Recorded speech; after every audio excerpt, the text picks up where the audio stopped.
K2 Builders. எப்படி வாலில் வர கிராக்கை அவாய்ட் பண்ணலாம் அப்படின்னு சொல்லி பார்க்கலாம். ஃபஸ்ட்டு எப்படி கிராக் உருவாகுதுன்னு சொல்லி பார்க்கலாம். எதனால கிராக் ஃபார்ம் ஆகுது வாலில் அப்படின்னு சொல்லி பார்க்கலாம். ஃபஸ்ட்டு இப்போ காலமும் பிரிக்கும் வேறு மெட்டீரியல், ஓகேவா. காலம் காங்கிரீட் ஃபுல்லாக, பிரிக்கு நம்ம ஹீட்டு டெம்பரேச்சர் பண்ணி அதிலேருந்து உருவாக்குறது பிரிக்கு. அதனால இந்த காலமும் பிரிக்கும் எப்பவுமே நம்மளுக்கு அது ஒன்று சேராது, ஒரே இதாகாது. அதனால அந்த ஜாயிண்ட்டில் கண்டிப்பாக கிராக் வரதான் செய்யும். அதை நம்ம எப்படி அவாய்ட் பண்ணலாம் அப்படின்னு சொல்லி பார்க்கலாம். அதுக்கு நம்ம என்னென்னா சிக்கன் மெஸ் இல்லைனா ஒயர் மெஸ் யூஸ் பண்ணி நம்ம இந்த காலமும் பிரிக்கும் உள்ள ஜாயிண்ட்ஸில் நம்ம அடிக்கிறோம். இந்த மாதிரி சிக்கன் மெஸ் யூஸ் பண்ணி அந்த ஜாயிண்ட்ஸில் நல்லா இழுத்து அடித்து வைக்கிறோம்.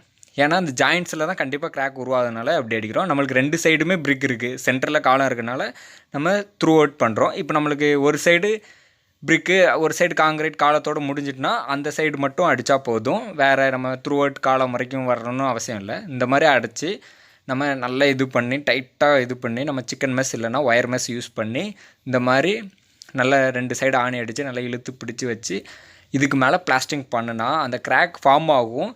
ஃபார்ம் ஆகிறது எப்படின்னா, அந்த கிராக் இந்த சிக்கன் மெஸ்ஸில் அந்த ஒயராக இருக்குல்ல, அந்த டிசைன் மாதிரி அந்த டிசைன்லேயே ஒடிஞ்சு அந்த கிராக் அங்கேயே நின்று ஸ்டாப் ஆயிரும்.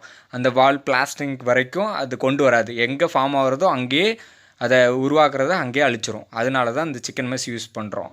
அதனால் இப்படி யூஸ் பண்ணுறதுனால பிளாஸ்டிங் பண்ணும்போது நம்மளுக்கு எந்த ஒரு கிராக்கும் அந்த வாலில் ஃபார்ம் ஆகாது. இந்த மாதிரி நீட்டாக இருக்கும்.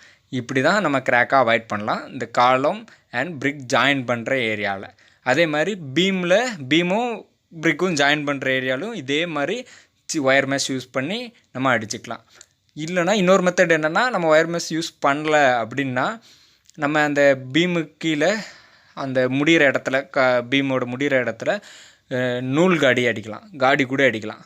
காடி அடித்தாலும் ஓரளவுக்கு கம்மியாகும் கிராக்ஸு. ஆனால் இந்த மாதிரி நம்ம பண்ணால் ஃபுல்லாக கிராக் கம்மியாக வாய்ப்பு இருக்குது. ஃபாலோ பண்ணுங்கள்.